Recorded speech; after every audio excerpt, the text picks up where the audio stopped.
तुम्हारा अन्नदाता, पग पग पर है संग तुम्हारे अन्नदाता। लहू किसानों का बन के पसीना सींचता है धरती का सीना। मेहनत का तेरी हक दिलवाने, नई तकनीक नई खोज बताने। पशुधन को गुणवान बनाना, पौध सुरक्षा को सिखलाना, खेती के सब गुर समझाने, भारत का सरताज बनाने। आठों पहर है संग तुम्हारे अन्नदाता, अन्नदाता।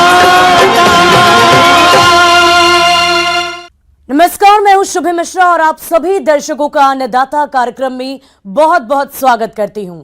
हमारे देश का किसान जन का पोषक है, वो श्रम का देवता है, अन्नदाता है और उसमें ही भारत की आत्मा निवास करती है। और ऐसे ही किसानों की प्रगति के लिए हम खेती बाड़ी से जुड़ी हुई बहुत सी नई लाभकारी जानकारियां हर रोज सुबह लेकर आते हैं। तो चलिए कार्यक्रम शुरू करने से पहले देखते हैं क्या है आज के अन्नदाता में खास। अधिक उपज के लिए मूंग की फसल में जरूरी कार्य।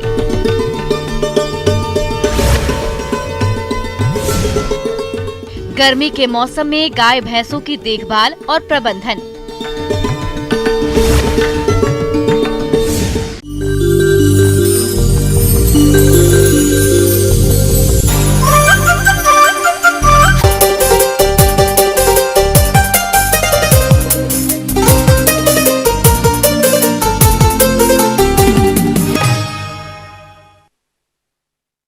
हमारे प्रदेश के जिन किसान भाइयों ने ग्रीष्मकालीन मूंग की खेती की है, उनकी फसल बुआई के अनुसार बढ़वार की अलग अलग अवस्था लिए खेतों में खड़ी है। लेकिन इस समय फसल में कुछ कार्यों को करने की जरूरत होती है। तो वो कौन कौन से कार्य हैं और उन सभी कार्यों को कब और किस तरह से करना है, इस बारे में जानकारी दे रही हैं कृषि महाविद्यालय जिला विदिशा की विषय विशेषज्ञ डॉक्टर आराधना कुमारी।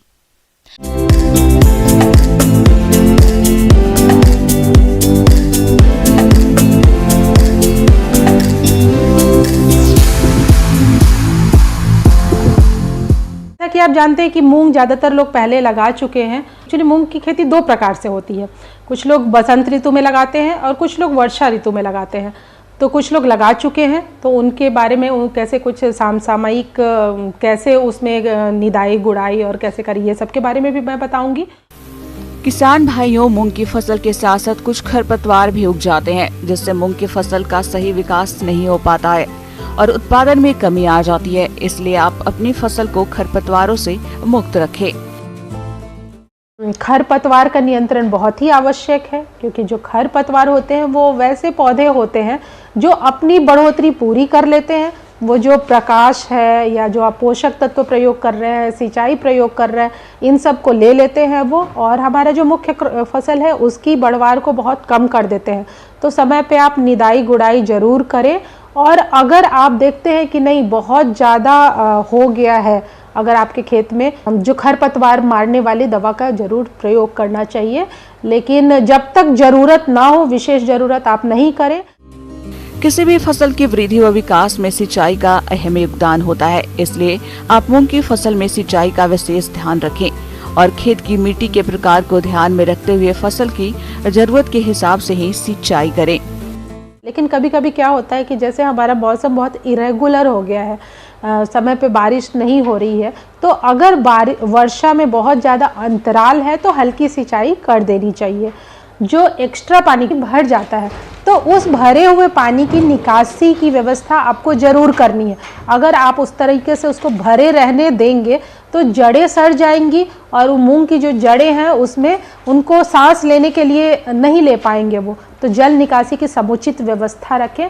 उसके बाद मूंग की खेती में और एक विशेष ध्यान देने की बात है कि अलग से आपको बहुत ज़्यादा नत्रजन नहीं डालना है। जब आप खेत में लगाते हैं उसको उसी समय नत्रजन थोड़ा बहुत डालना है, एक्स्ट्रा नहीं डालना है। जो कीट के बारे में हमें विशेष ध्यान रखना है कि अगर आपके फसल में कीट बहुत ज़्यादा आ रहे हैं, हरा फुदका, माहू, इस तरह की बीमारी इसमें कीट पाए जाते हैं। थ्रिप्स या रस चूसक कीट मूंग के पौधों का रस चूसकर उन्हें नुकसान पहुंचाते हैं। इसके प्रकोप से पौधे पीले पड़कर कमजोर हो जाते हैं, उनमें विकार भी आ जाता है। कीट नियंत्रण के लिए किसान बुआई से पहले बीजों का थायोमेथोक्सम 10 WS 2 मिलीलीटर प्रति किलोग्राम बीज के हिसाब से उपचार करें। अगर कीट कम संख्या में है तो उनके लिए हमें कोई भी उपाय नहीं करना है, क्योंकि ये हमारे लिए नुकसानदायक नहीं होंगे। लेकिन अगर आप देखते हैं कि कीटों की संख्या बहुत ज़्यादा हो रही है अगर आपके मूंग की खेत में, तो आप कुछ उपाय कर सकते हैं जिससे आपके कीटों से आपके फसल को नुकसान नहीं पहुंचे। आप येलो स्ट्रिप जो होते हैं, जो कि कीड़ों को अपने ऊपर चिपका लेते हैं और येलो होने के कारण, पीले होने के कारण वो उनको अट्रैक्ट करते हैं, उसको भी आप ज़रूर उसको थोड़ी थोड़ी जो दूरी है, रिकमेंडेड जो उसका डिस्टेंस है, दूरी है, उस पर लगाएं। कीटों को कंट्रोल करने के लिए आप थायोमेथाक्सोम का इस्तेमाल कर सकते हैं। वो 100 से 150 ग्राम पर हेक्टेयर के रूप में आप उसकी दर से आप उसका इस्तेमाल कर सकते हैं। इसके अलावा मूंग की फसल में इलियो का प्रकोप होता है। यह इलिया पहले मूंग की कोमल पत्तियों और टहनियों और फूलों को खाकर नुकसान पहुंचाती है और फली आने पर फलियों में छेद करने पर दाने को खराब कर देती है, जिससे मूंग के पौधे का पूर्ण विकास नहीं हो पाता है और उत्पादन में कमी आ जाती है। इसलिए आप कीट प्रकोप की प्रारंभिक अवस्था में नीम तेल की 5 मिलीलीटर मात्रा को प्रति लीटर पानी के हिसाब से घोल बनाकर छिड़काव करें। उसके अलावा रात के समय में आप 200 वाट का बल्ब का भी इस्तेमाल कर सकते हैं, जो पीली रोशनी वाली बल्ब होती है। तो वो क्या होते हैं कि कीटों को अपनी ओर आकर्षित करते हैं। नीचे आप उसके पानी रख सकते हैं, उसमें वो गिर के मर जाएंगे। जैसे आप फेरोमोन ट्रैप जो है वो इस्तेमाल कर सकते हैं। ये भी एक बहुत सस्ता और अच्छा साधन है। यदि कीट प्रकोप आर्थिक क्षति स्तर से अधिक हो तो रासायनिक नियंत्रण के लिए आप इंडोस्कार्ब दवा की मिलीलीटर मात्रा के प्रति लीटर पानी के हिसाब से घोल बनाकर छिड़काव करें तो इलियो का नियंत्रण आसानी से हो जाता है। मूंग की फसल में पीला मोजेक रोग यह विषाणु जनित रोग है। इस रोग का वाहक सफेद मक्खी के द्वारा फैलता है। इसमें पत्तियों पर अनियमित पीले एवं हरे रंग के धब्बे पड़ने लगते हैं, जो बाद में मिलकर बड़े बड़े धब्बों में परिवर्तन हो जाते हैं, जिससे संपूर्ण पत्ती पीली पड़ जाती है तथा पत्तियों में उत्तक क्षय भी होने लगता है। संक्रमित पौधे में पुष्प एवं फलियां देर से तथा कम लगती है। इस रोग के लक्षण फलियों एवं दोनों पर भी दिखाई देते हैं। इसके रोकथाम के लिए रोग रोधी किस्मों का चयन करना चाहिए। डायोमेथोएट 30 EC 1 मिलीलीटर प्रति पानी में घोल बनाकर 2 या 3 बार 10 दिन के अंतराल पर आवश्यकता अनुसार छिड़काव करें। लेकिन मैं बताना चाहूँगी कि आप ये रासायनिक प्रबंध जो करते हैं हम इससे बचने का प्रयास करें, क्योंकि मूंग में ऑलरेडी बहुत ज़्यादा रिपोर्टेड है कि बहुत सारे इंसेक्टिसाइड और फंगिसाइड ये सब पाए जा रहे हैं। किसान भाइयों, अब लेते हैं एक छोटा सा ब्रेक।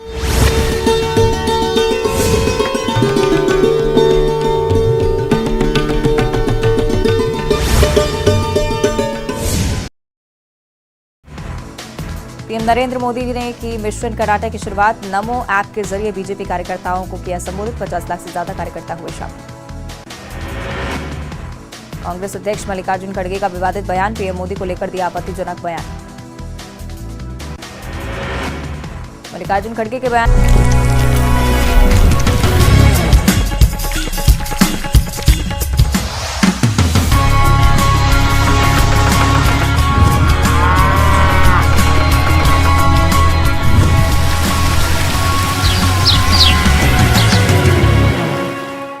ब्रेक के बाद आप सभी दर्शकों का अन्नदाता में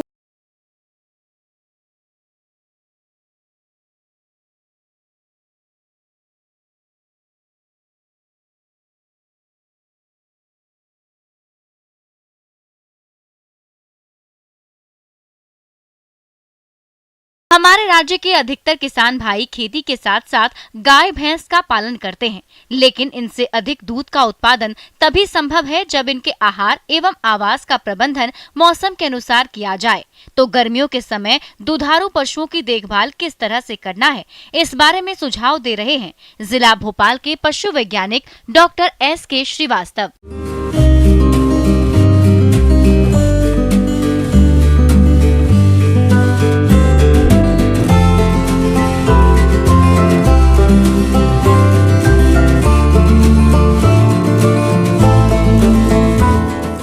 तो इस मौसम परिवर्तन का पशुओं के किस तरह से हम देखभाल, उसका आहार प्रबंधन, उसका साफ सफाई, बीमारियों से बचाव और साथ में उनके जो दैनिक क्रियाओं का है हम कैसे मैनेजमेंट करें कि वो गर्मी से बचते हुए ज़्यादा से ज़्यादा हमको उत्पादन दे पाएँ और साथ में बीमार भी ना पड़े। पशुपालक भाइयों, जैसा कि आप सभी जानते हैं कि इस समय गर्मी का मौसम शुरू हो गया है और यदि आप इस मौसम में भी अपनी गाय और भैंसों से अधिक दूध लेने की चाहत रखते हैं तो आपको सर्वप्रथम अपने दुधारू पशुओं को गर्मी के कुप्रभाव से बचाना होगा। इसके लिए आपको अपने पशुओं का आवास प्रबंधन ठीक तरह से करना होगा। तो हमको देखना पड़ेगा कि ऐसी पूर्व नियोजित व्यवस्थाएं हम करना पड़ेगा ताकि हमारे पशुओं को इस हीट स्ट्रेस की वजह से होने वाले जो प्रभाव हैं उनको कम से कम किया जा सके। तो हमेशा जो है हवादार जालियां लगाने के साथ साथ उसमें पर्दा डालने की व्यवस्था, ताकि अगर गर्मी में दोपहर में तेज़ लू ढलती है तो उस समय हम पर्दे गिरा दें ताकि पशुओं को सीधे तेज़ लू से बचाया जा सके। कूलर की व्यवस्था हो अत्यधिक गर्मी वाले क्षेत्रों में, और बहुत ही तीव्र गर्मी में हमको पानी के जेट और स्प्रिंकलर की व्यवस्था भी करना पड़ेगी। कभी कभी सीधे जानवरों के ऊपर स्प्रिंकल कर सकते हैं, पानी छिड़काव कर सकते हैं, नहीं तो शेड के ऊपर छिड़काव करने से काफ़ी जानवरों को राहत मिलती है। मौसम परिवर्तन के साथ साथ हमको ये देखने में आता है कि बीमारियां भी घर करने लगती हैं, तो आपको कोशिश करना है कि समय से जानवर की साफ़ सफाई हो। पशु को खाना और दाना और चारा देते हैं, उसकी साफ़ सफाई भी बहुत अच्छी होनी चाहिए, नहीं तो उसमें नीचे पपड़ी जम के, उसमें फंगस जम के जानवर को के स्वास्थ्य में विपरीत प्रभाव पड़ सकता है। और जानवर के जहाँ पर गौशाला में रहता है फर्श की सफाई करते रहें और चूने से उसकी पुताई भी करते रहें ताकि उसमें ज़्यादा से ज़्यादा हम बच पाएँ फंगल ग्रोथ से। दिन के समय पशुओं को शेड के अंदर रखें, जो ठंडा समय है वो उस समय आप उसको बाड़े में कर सकते हैं।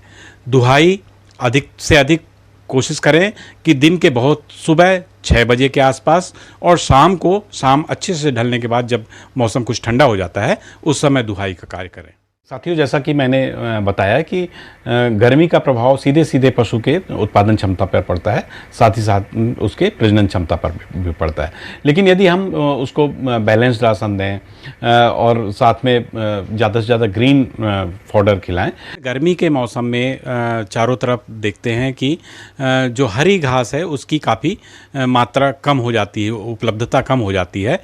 तो हम शुरू से ही पशु मालिकों को सलाह इस तरह से दी जानी चाहिए कि वह गर्मी की व्यवस्था पहले से कर लें। ज़्यादा से ज़्यादा जो है चरी चारा की व्यवस्था पहले हो। साइलेज अगर आपके आसपास ग्रीन ग्रास उपलब्ध नहीं है, साइलेज पिट बनवाएं। हरी घास को सूखी करने के बाद उसमें स्टोर करते रहें। साथ में जो उपलब्ध हरा चारा है उसको चॉप करके सूखे चारे के साथ अथवा भूसे के साथ गीला करके देते रहें तो काफ़ी हद तक उसको ठंडक और समुचित मात्रा में जो न्यूट्रिटिव वैल्यू वाले जो खाद्य पदार्थ हैं उसकी पूर्ति की जा सकती है। तो आपको इस तरह से उसको दाना पानी देना है ताकि वह समुचित मात्रा में ले, खुराक उसकी समुचित रहे और साथ में इसमें विपरीत प्रभाव न पड़े। पशुपालक भाइयों, दुधारू पशुओं से लगातार अधिक दुग्ध उत्पादन मिलता रहे, इसके लिए गर्मी के मौसम में अपने पशुओं को 15 से 20 किलोग्राम हरा चारा और 8 से 10 किलोग्राम सूखा चारा खिलाएं और इसके अतिरिक्त दुधारू पशुओं को अलग से पोषक तत्वों को मिलाकर खिलाएं। चाहे इसे खनिज मिश्रण के रूप में खिला सकते हैं या जो पशुपालक भाई आटा या दाना खिलाते हैं उसमें वो अलग अलग तरह के अनाजों को मिलाकर खिला सकते हैं। पशु के जीवन निर्वाहन के लिए 1 किलोग्राम दाना मिश्रण प्रतिदिन अवश्य दें और दूध देने वाले पशु को 3 लीटर दूध पर 1.5 किलोग्राम दाना मिश्रण प्रतिदिन देना जरूरी होता है। साथ में जो भी फीड दें उसमें कंसंट्रेट दें, वो बिल्कुल फ्रेश हो, ताज़ा बनाया हुआ हो। जो कंसंट्रेट होते हैं, खली है, चूनी है, उसको 2-3 घंटे पहले फुला के अगर जानवर को खाने में दिया जाए तो उसके भी एक तो उसकी डाइजेस्टिबिलिटी बढ़ जाएगी, उसका पाचक क्षमता बढ़ जाएगी और साथ ही उसमें से जानवर चाव से खाएगा, पचेगा और स्वाभाविक है उसका जो है उत्पादन क्षमता में भी अच्छा प्रभाव पड़ेगा। पानी की प्रचुर मात्रा, साफ, स्वच्छ और ठंडा पानी दें। तो पानी का व्यवस्थापन पहले पूर्व नियोजित ढंग से करें। इस समय उसके स्वास्थ्य का भी खास ख्याल रखना हमारा दायित्व है ताकि उसकी उत्पादन क्षमता और स्वास्थ्य बरकरार रहे। उसको समय समय पर कृमिनाशक दवाओं का भी उपयोग करते हुए खुराक दी जानी चाहिए। टीकाकरण की बात करें तो जो ग्रीष्म ऋतु के आने के ठीक पहले फरवरी में उनको मुंह पका खुरपका रोग का टीका लगना नितांत आवश्यक है ताकि वह साल भर उस रोग से मुक्त रहे। और बरसात आने के ठीक पहले मई और जून महीने में पशुओं में गलघोटू, ब्लैक क्वार्टर और एंथ्रेक्स नामक बीमारियों से बचाव के लिए भी टीका देना अत्यंत आवश्यक है। ब्रुसेलोसिस एक बीमारी है जिसमें एडवांस स्टेज में गाभिन पशु हैं, उनका एबॉर्शन हो जाता है। उसका मार्च अप्रैल में आपको वैक्सीन करवाना है। आगे और भी खेती बाड़ी से जुड़ी हुई बहुत सी रोचक जानकारियां, यहां रुकेंगे एक और छोटी सी ब्रेक के लिए।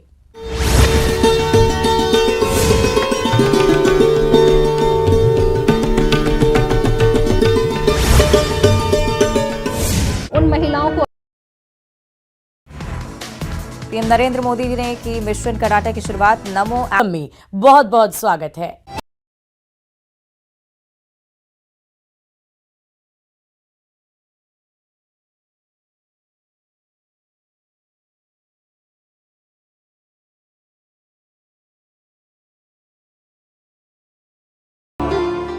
पानी हर जीव की पहली जरूरत है, इसके बिना जीवन संभव नहीं है। फिर भी आज मानव इसकी कदर नहीं कर रहा, इसका जरूरत से ज्यादा इस्तेमाल कर रहा है। भूमि से अंधाधुंध पानी निकाला जा रहा है और भूमिगत पानी कैसे बढ़ेगा ये बहुत ही कम लोग सोच रहे हैं। भूमि का जलस्तर नीचे गिरने से बचाइए, जरूरी कदम उठाइए। इसी बात को ध्यान में रखते हुए आज कुओं और नलकूपों के रिचार्ज पर लाए हैं कार्यक्रम का ये विशेष अंश।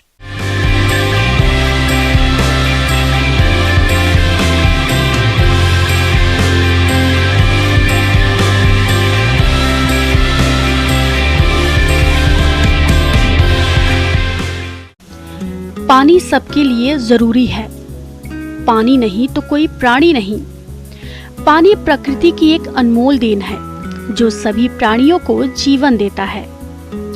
इसका सबसे बड़ा संग्रह भूमि है और यह संग्रह वर्षा से भूमि में पहुंचता है। लेकिन आज मनुष्य के कुप्रबंधनों के चलते वर्षा का पानी बहकर नदी नालों से होते हुए समुद्र में चला जाता है और आजकल वर्षा भी कभी बहुत ज्यादा तो कभी बहुत कम हो रही है। ऐसे में इस पानी को नहीं सहेजेंगे तो भूमि का जलस्तर बहुत नीचे चला जाएगा और सिंचाई या पीने के पानी की भारी किल्लत हो जाएगी। इसलिए जितना पानी भूमि से निकालिए उससे भी अधिक संचय करने की जरूरत है। वर्षा जल संचयन के बहुत से तरीके हैं जिसमें से आज कुएं और नलकूपों के रिचार्ज की बात करेंगे। आइए पहले कुओं के रिचार्ज की तकनीक जानते हैं। कुआं से 10 फीट की दूरी पर 2 अलग अलग गड्ढे बना लेते हैं। गड्ढे की लंबाई, चौड़ाई और गहराई 10 फीट रखते हैं। गड्ढा बनाने के बाद गड्ढे के तल पर 4 इंच चौड़ा पाइप लगाकर कुएं से जोड़ देते हैं। इस गड्ढे के तल में 2.5 फीट तक मोटे पत्थर, 2.5 फीट की दूसरी परत में छोटे पत्थर और अंत में रेत भरते हैं। इसी गड्ढे से 3 फीट दूरी पर दूसरा गड्ढा बनाते हैं। इस गड्ढे की लंबाई, चौड़ाई 10 फीट रखते हैं और गहराई 3 फीट रखते हैं। इसके तल पर मोटे पत्थर 2 फीट रखते हैं और इन दोनों गड्ढों को 4 इंच की पाइप द्वारा जोड़ देते हैं। वर्षा का पानी पहले 3 फीट गहराई वाले गड्ढे में जाता है और इस पानी के साथ जो भी कचरा या गंदगी बहकर आती है इसी गड्ढे में रह जाता है और फिल्टर होने के बाद 10 फीट गहरा वाले गड्ढे में जाता है। इस गड्ढे से पानी अच्छी तरह से फिल्टर होकर कुएं में चला जाता है। बता दें कि इस स्ट्रक्चर को तैयार करने में 5 से 7 हजार रुपए का खर्च आता है। आइए अब नलकूप यानी ट्यूबवेल रिचार्ज की तकनीक समझते हैं। नलकूप के चारों ओर 2 मीटर आकार का गड्ढा खोदते हैं। इसके बाद गड्ढे की ऊंचाई तक जो मुख्य पाइप होता है उस पर 1 से 2 सेंटीमीटर की दूरी पर पाइप के चारों तरफ 4 से 5 मिलीमीटर आकार के छेद करने वाली मशीन से छेद बना देते हैं। फिर उस पर नारियल की रस्सी बांध देते हैं, साथ ही उसके ऊपर बारीक जाली भी बांध देते हैं। अब गड्ढे में पहले मोटे पत्थर, उसके ऊपर छोटे पत्थर, उसके ऊपर बजरी और अंत में बारीक रेत डालते हैं और ऊपर लगभग 1 फीट तक खाली रखते हैं। इस तरह से इस गड्ढे को भर दिया जाता है। इसमें वर्षा का पानी आएगा, वह इसमें छनकर पाइप से नलकूप में चला जाएगा। तो इस प्रकार से नलकूप का रिचार्ज होता है। यह तकनीक किसान ही नहीं, शहरों में भी अपनाया जाता है। इससे भूमि का जलस्तर बढ़ता है। जानकारी के लिए बता दें कि इस तकनीक में भी 5 से 7 हजार रुपए तक का खर्च आता है। तो आप जागरूक बनिए और आपके एरिया में अगर भूमि का जलस्तर नीचे आ रहा हो तो इन तकनीकों को जरूर अपनाइए। इसके अलावा छोटे और मिडिल वर्ग के किसानों के लिए सरकार द्वारा अनुदान भी दे है, जिसका लाभ लेकर कम खर्चे में यह कार्य कर सकते हैं।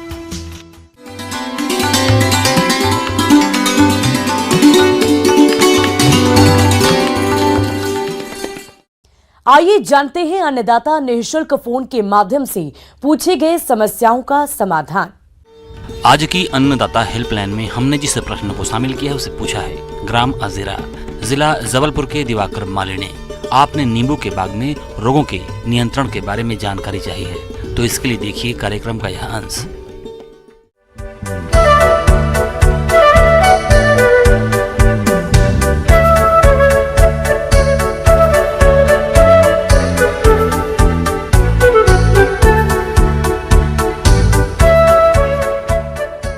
किसान भाई, नींबू वर्गीय फल जो हैं उसमें देखिएगा कि आपको एक इंडेमिक समस्या है कैंकर का, जिसमें आप पत्तियों पर भी देखिएगा, फल पर भी देखिएगा, टहनियों पर भी देखिएगा कि उग्र अवस्था में टहनियों पर भी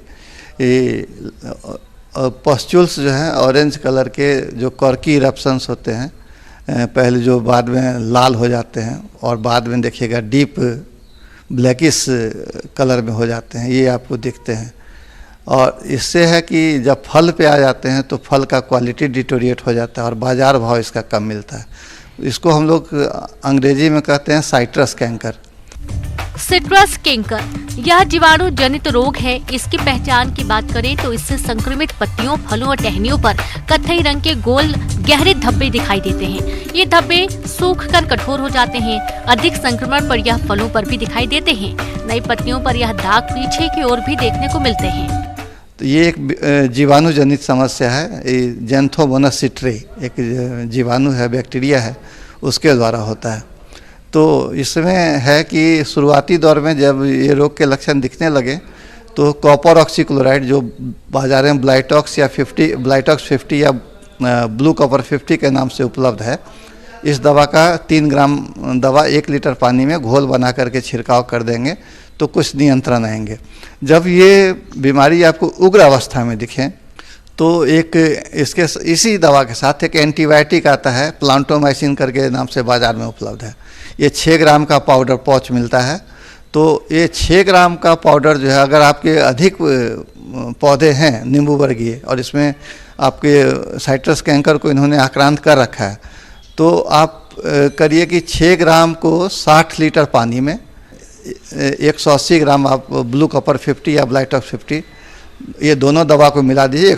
वो आप मिला दीजिए, मिला करके घोल बना करके 2 बार छिड़काव कीजिए। पहले बार जो छिड़काव करते हैं उसके 2 सप्ताह बाद दूसरा छिड़काव करिए तो आपके फसल इस बीमारी से सुरक्षित रहेंगे।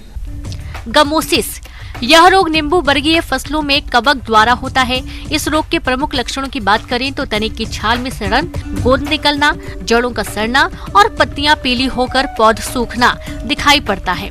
कवक के बीजाणु मिट्टी में पड़े रहते हैं जो नमी प्राप्त होने पर तने में संक्रमण फैलाते हैं। इसकी रोकथाम के लिए रोग रोधी मूल व्रंत का प्रयोग करें। नींबू के बागों में जल निकास की उचित व्यवस्था बनाए रखें। नींबू वर्गीय फसलों की अनियमित कटाई छटाई से बचें। रोग ग्रसित भाग को चाकू से साफ कर रिडोमिल या ट्राइकोडर्मा हर्जेनियम की 100 ग्राम मात्रा का लेप करें और उसके बाद अलसी का तेल चारों ओर लगाएं। डायबेक रोग। नींबू वर्गीय फसलों में इस रोग के फैलने के कई कारण हैं, जैसे रोग कारक कवक द्वारा कीटों का संक्रमण, पोषक तत्वों का असंतुलन, वातावरण में बदलाव, शस्य क्रियाओं से छेड़छाड़, अनियमित छटाई, निराई गुड़ाई, गहरी करना, नमी का अभाव आदि। इस रोग में पौधे की शाखा ऊपर से नीचे की ओर सूखना प्रारंभ होती है। रोग ग्रस्त पौधे में फूल व फलन कम प्राप्त होता है। इसकी रोकथाम के लिए रोगग्रस्त शाखाओं को काटकर नष्ट कर देना चाहिए। कटे भागों पर बोर्डो मिश्रण का लेप करना चाहिए। जड़ों में गहराई से निराई ना करें। 15-15 दिन के अंतराल पर कॉपर ऑक्सीक्लोराइड की 2 ग्राम मात्रा को प्रति लीटर पानी में घोलकर छिड़काव करें। तो नींबू वर्गीय फसल को अगर किसान भाई बचाना चाहते हैं तो इन बातों को ध्यान रखें और पहला छिड़काव में आप तो ब्लाइटॉक्स 50 या ब्लू कवर 50 का करें, तब इसको घोल को उपचारित करें और स्प्रे कर दें तो आप अपने फसल को बचा पाएंगे।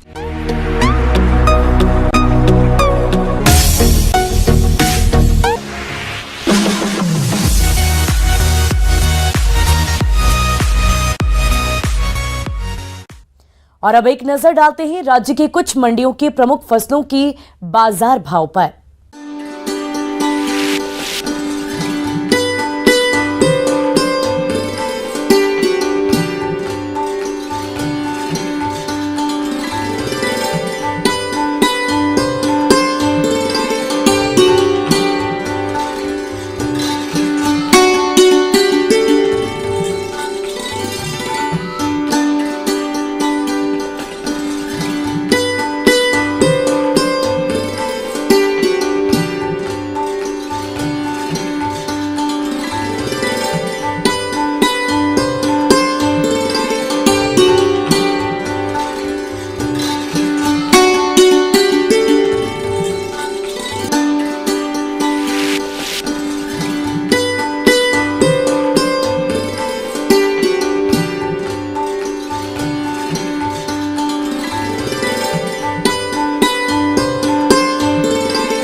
किसान भाइयों, कृषि संबंधित समस्या और सुझाव के लिए आप हमें इस पते पर संपर्क कर सकते हैं। प्रोड्यूसर अन्नदाता, news 18, Madhya Pradesh, Chhattisgarh, Ramoji film city, Hyderabad 501512। साथ ही आप हमें ईमेल भी कर सकते हैं। हमारा ईमेल है p18annadatamp@nw18.com। इसके अतिरिक्त आप हमें निःशुल्क हेल्पलाइन नंबर 180088926163 पर सोमवार से लेकर शनिवार सुबह 10 बजे से शाम 4 बजे के बीच संपर्क कर सकते हैं। और अब समय हो रहा है आपसे विदा लेने का। कल फिर मुलाकात होगी कृषि से जुड़ी बहुत सारी महत्वपूर्ण जानकारियों के साथ। नमस्कार।